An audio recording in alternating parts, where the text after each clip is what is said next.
G'day footy heads, welcome to another edition of Behind the Play. I'm Dave Zavina, and this week I'm joined by my co-host Sean Budge, filling in for Corey. How are you, mate? Very, very well, Dave. Just deputising for Corey this week. He was unavailable, but thrilled to be here. What a time to join us. Finals finally upon us. We're here at Visy Park. Yeah, look, it's been a long wait down on Royal Parade for finals. 8 years since the Blues last taste of September action. They're one of 6 Victorian teams this year, and look, it's a massive month in Victoria regardless, September, but this year especially. Well, it all kicks off Friday night, the Bombers and the Crows. Yeah, big game. Look, the Bombers had a great win on Saturday afternoon. Elimination final, as you know. Got the points, but certainly at a cost. Definitely, mate. The Blues, they were disappointing this week. Very disappointing against the Crows. Look, the Crows were fantastic. Carlton looked good for the first 15 odd minutes, but faded pretty badly after that. The Dogs, sensational on Sunday. Brilliant. Look, they had to win by 22 points, I believe, to get third and a crack at the Cats. They got it. Jono stepped up when he needed to, got the goal just near the end there, and had a four-goal win in the end, so great result. And the Saints, they reclaimed some form against Melbourne. Definitely, look, winning form's good form. The Saints had a couple of bad weeks, but they'll hit the finals running, I reckon. And with more on that, we're going to cross now to Daniel James in the stands, overlooking the Carlton training. How are we, boys? Good, thanks, Dave. Now, we were here watching Carlton train before, and they're looking pretty pumped up.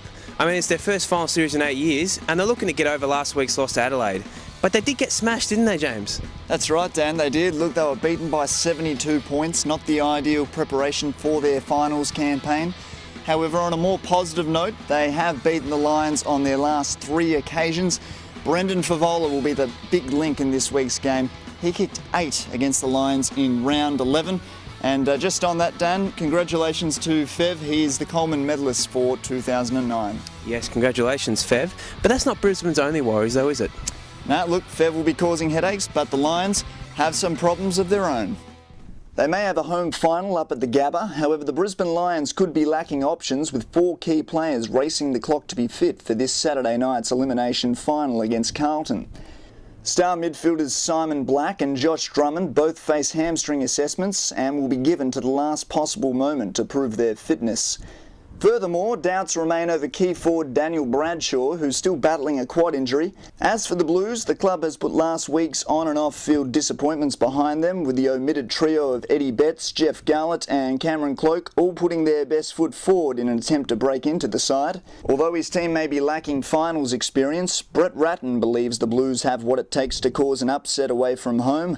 With a spot in the semi-finals up for grabs, the Carlton coach knows anything can happen in September.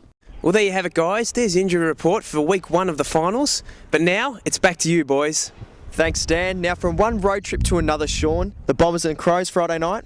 Big game this one. Starts it off. Look, trip to Adelaide's tough at the best of times, isn't it? But 3 big outs for the Dons don't make it any easier. Yes, with Lloyd going for 6 weeks, Paddy Ryder out for 1, and Sam Lonergan as well out for 1, and possibly McVeigh to miss as well. Yep. Look, those outs should stretch them for tours, especially Ryder and Lloyd. They'll be looking for a focal point up forward. Hurley showed he can fill the hole. He did it very well on Saturday. Wasn't he fantastic? He was brilliant, wasn't he? Look, he'll need to kick 5 or 6 for them to have any chance. I think so too. Now, moving on to Saturday afternoon, the Bulldogs and Geelong.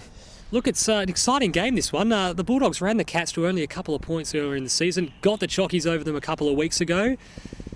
Can't really argue against the Dogs at the moment. Fantastic run of recent form. Absolutely. Well, they're going to be strengthened with Oddens back in the side and possibly Chapman. Look, I don't think you can risk Chappie this week. He's had a history of soft tissue injuries, hamstrings and the like. They can't afford for him to go down. And look, if they lose this one, they've got to throw all their eggs in the basket next week, and Johnson and Chapman will both need to get up. Who are you thinking? Can't look past the Dogs. And the last game, Collingwood and St Kilda. Probably the most interesting game. It is, I reckon. Yeah, definitely. Look, everyone is expecting the Saints to fall over. They just expect, they've run their race and someone will knock them off, whether it's the Magpies or not. Look, the Saints beat them by near on 15 goals in round 8. Lots changed since then. Absolutely. But can't look past the Saints. Look, they deserve favouritism. They've won 20 games for the year.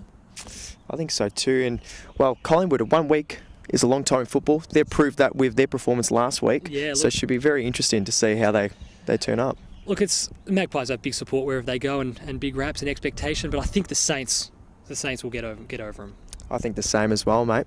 Well, that wraps up this week's edition of Behind the Play. Until next week, I'm Dave Zavina. Sean Peter-Budge. Hope your team wins. See you next week.